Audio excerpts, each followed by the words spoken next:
Day 3 with Russell Brand. See it first on Rumble. Whether you're talking about the farmers and the way those farmer protests have been in Sri Lanka, the Netherlands, Germany, here in this country, across the United States, because of big food and big agri, or whether you're talking about the pandemic and how key workers, nurses, doctors, teachers, people that had to continue working were rightly celebrated, rightly supported, only to be abandoned now at a time when their rights are being compromised, when they're not being supported financially or in terms of their working conditions in the manner that they ought be.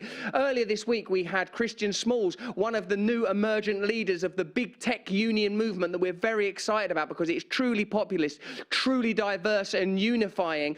It's very interesting that our country, the UK, at the moment has action all over the place as ordinary working people fight for their rights to work with dignity, whether that's in the healthcare industry. The same things happen in America. We were astonished and disgusted to learn that 34,000 nurses in New York lost their jobs in the pandemic because of their refusal to take medications that are meant to be voluntary. We're disgusted to learn about the number of care workers in this country that were, while simultaneously being celebrated, lost their right to work. What can you tell us what we can learn from the way that the NHS, which is our National Health Service in the UK, was celebrated during the pandemic, and now the people that work for it, the people that hold it together, are being abandoned? What does that tell us about the values of this country and the values of the establishment, Len? Well, the values of the establishment are very clear. It's profit before people. The reality, of course, of what you've just explained, and it's spot on. I know about what happened in New York. Absolutely disgraceful. The only organizations that can protect workers from the attacks that are currently taking place are trade unions. And in all of these countries, and certainly in dictators, what you just said about Ukraine, where they're going to limit the powers of trade unions, is spot on. Trade unions are the only defense that working people have.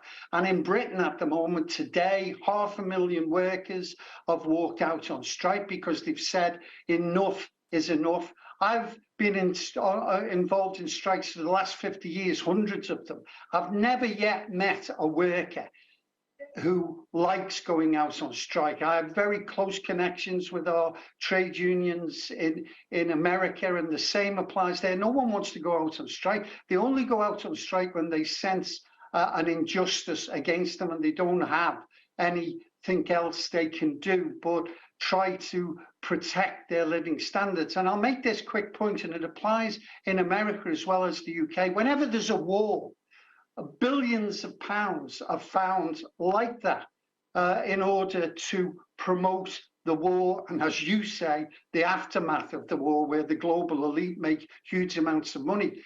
Governments, and certainly the UK government, should find the money in order to settle the disputes for our nurses, our NHS, all our public sector workers who rightly are saying there's a war against us. It's called the cost of living crisis. So we want our government to be on our side. This Conservative government at the moment hasn't got a clue. They're completely out of touch. But trade unions, both here and in the States, is the way to protect working people. Stay free with Russell Brand. See it first on Rumble.